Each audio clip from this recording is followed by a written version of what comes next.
Topic का नाम है क्लबिंग ऑफ इनकम। हम लोग इसका करने जा रहे हैं short summary recap. Clubbing of income मतलब किसी और की इनकम आपके हाथ में टैक्सेबल होगी, मतलब कमाया किसी और ने परंतु टैक्सेबल आपके हाथ में होगी। इनकम किसी और की है परंतु आपके हाथ में टैक्सेबल होगी। ये टॉपिक जैसे फॉर एग्जांपल मैं आपको बताऊं, माइनर की इनकम उसके पेरेंट्स के हाथ में क्लब हो जाती है। कमाया माइनर ने है, इनकम माइनर के हाथ में, लेकिन टैक्स देंगे उसके पेरेंट्स, वो उनके पेरेंट्स के साथ क्लब हो जाती है, पेरेंट्स की इनकम के साथ क्लब हो जाती है।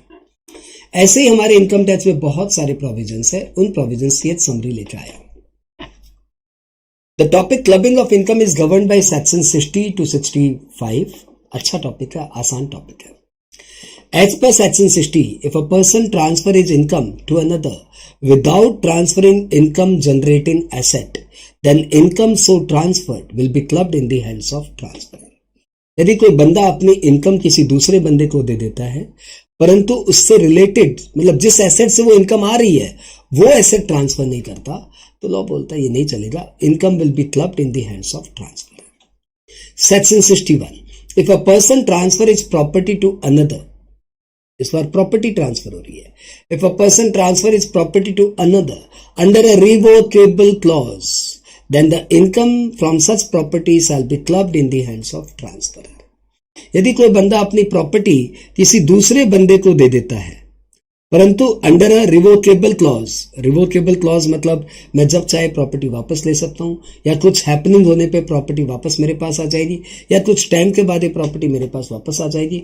All these are revocable clause, यानी जिसमें ट्रांसफरर का प्रॉपर्टी को वापस लेने का या पार्ट ऑफ द प्रॉपर्टी को वापस लेने का या प्रॉपर्टी की इनकम पे या प्रॉपर्टी की पार्ट ऑफ द इनकम पे उसका कोई हक है, तो that is called revocable transfer.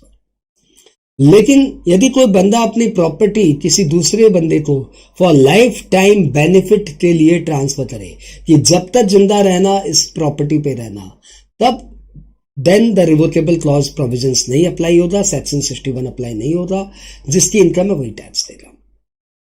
Section 64 subsection 1 clause 3, इसमें बोला हुआ है कि if an individual has a substantial interest in a concern and his spouse derives remuneration from the concern without technical or professional qualification, then the remuneration to spouse will be clubbed in the hands of individual. यदि कोई एक भाई साहब की किसी concern में substantial interest है और उनकी वाइफ यानी भाभी जी जिनके पास कोई टेक्निकल या प्रोफेशनल क्वालिफिकेशन नहीं है, she is completely not fit for the job, फिर भी वो उस कंपनी में काम कर रही है, पति की कंपनी में काम कर रही है, क्योंकि पति का सब्सटेंशियल इंटरेस्ट है कंसर्न में और वहां से उनको रेम्यूनरेशन मिल रहा है, तो लॉ बोल रहा है the remuneration will be clubbed in the hands of पतिदेव। सेक्शन यहाँ पे substantial interest means the person himself or together with relative holds 20% or more voting power in the concern और 20% or more share of profit in the concern. Section 64(1)(4), if an individual transfer his property other than house property to his spouse or to his spouse without adequate consideration, then the income from the property shall be clubbed in the hands of transferor.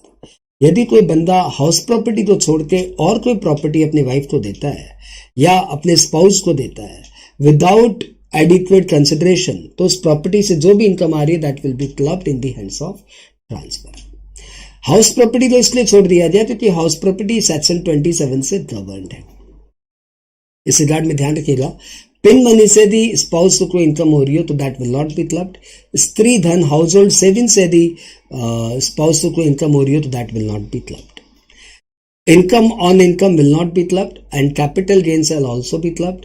यदि वो पैसे किसी running business में लग गए तो business से आने वाली proportionate income shall be clubbed, और यदि वो पैसे किसी पार्टनरशिप फर्म में लगाए जाए तो पार्टनरशिप फर्म से इंटरेस्ट ऑन कैपिटल जो आ रहा है दैट शैल बी क्लब्ड। उसके बाद हमने किया सेक्शन 64(1)(8), यदि आप कोई प्रॉपर्टी डायरेक्टली और इनडायरेक्टली सन्स वाइफ के बेनिफिट के लिए ट्रांसफर करते हो, the property has been transferred to son's wife or to someone else for the benefit of son's wife, then the income from the property shall be clubbed in the hands of transferor. If an individual transfers a property to his son's wife without adequate consideration, then the income from the property shall be clubbed in the hands of transferor. बोलने की बात ही नहीं है. The relation must subsist as on date of transfer as well as on date of accrual of income. ठीक है. Section 64(1)(a) minor को यदि कोई इनकम होती है तो वो माइनर की passive income shall be clubbed in the hands of either of his parents whose income is higher. और एक बार माइनर ने जो कमिटमेंट कर दिया, यानी एक बार माइनर की इनकम जिसके साथ क्लब हो गई उसके साथ वो इनकम क्लब होती ही रहेगी unless assessing officer decides otherwise. यदि माइनर ने अपनी स्किल या अपने एफर्ट से पैसे कमाया तो वो इनकम माइनर के हाथ में टैक्सेबल होते हैं और वो इनकम पेरेंट्स के साथ क्लब नहीं होती. यदि माइनर हैंडीकैप्ड है तो माइनर की इनकम पेरेंट्स के साथ क्लब नहीं होती, माइनर उस पर खुद टैक्स देता है. यदि माइनर की इनकम पेरेंट्स के साथ क्लब हुई है तो पेरेंट्स को 1500 सालाना एक डिडक्शन मिलता है under section 10 sub section 32. Minor यदि मेजर हो गया इस साल तो proportionate income shall be clubbed in the hands of parents, यानी जब तक वो माइनर था तब तक की इनकम पेरेंट्स के हाथ में क्लब हो जाएगी. माइनर के पेरेंट्स यदि अलाइव नहीं है, जिंदे नहीं है, दोनों मर गए अनफॉर्चुनेटली, तो फिर माइनर की इनकम माइनर के हाथ में टैक्स होगी, फिर वो उसके गार्जियन के हाथ में क्लब नहीं होगी.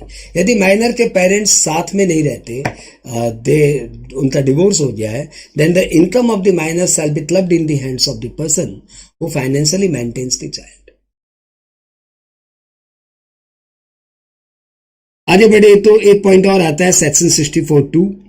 If an individual transfer his property to his HUF without adequate consideration, then income from the property shall be clubbed in the hands of transferor.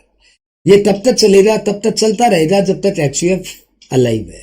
जब HUF का पार्टीशन हो जाएगा तो पार्टीशन होने के बाद HUF का जो शेयर उस ट्रांसफरर के हाथ में गया या उसकी स्पाउस के हाथ में गया, that will be clubbed in the hands of transferor. जैसे ए ने अपनी प्रॉपर्टी HUF में ट्रांसफर कर दी तो विदाउट एडिक्वेट कंसिडरेशन, तो इस प्रॉपर्टी से जो भी इनकम आ रही है वो ए के हाथ में टैक्सेबल होगी, चलती रहेगी.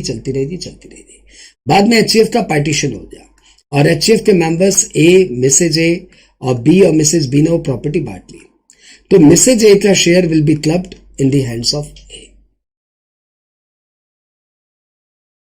कुछ जनरल बातें क्लबिंग से रिलेटेड कि where an income is subject to clubbing and tax has been deducted at source on such income, then credit for TDS shall be given to the person in whose hands the income is so clubbed.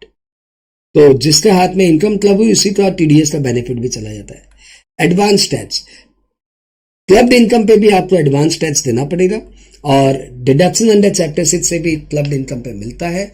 और income जब club होती है तो head wise club होती है, न कि सारी क्लब इनकम अदर सोर्सेज में डाल दो, नहीं, इनकम हेड वाइज क्लब होती है. इनकम पहले कंप्यूट होती है उसके बाद क्लब होती है. तो ये 4-5 बातें राष्ट्र की आप और ध्यान रखना क्लबिंग ऑफ इनकम प्रोविजन को हैंडल करते समय. आई होप ये बहुत ही शॉर्ट वीडियो, सिर्फ 8 मिनट में हमने क्लबिंग आपको फटाफट सुना दिया. समझाने की कोशिश नहीं की, सिर्फ रिवाइज करने की कोशिश की.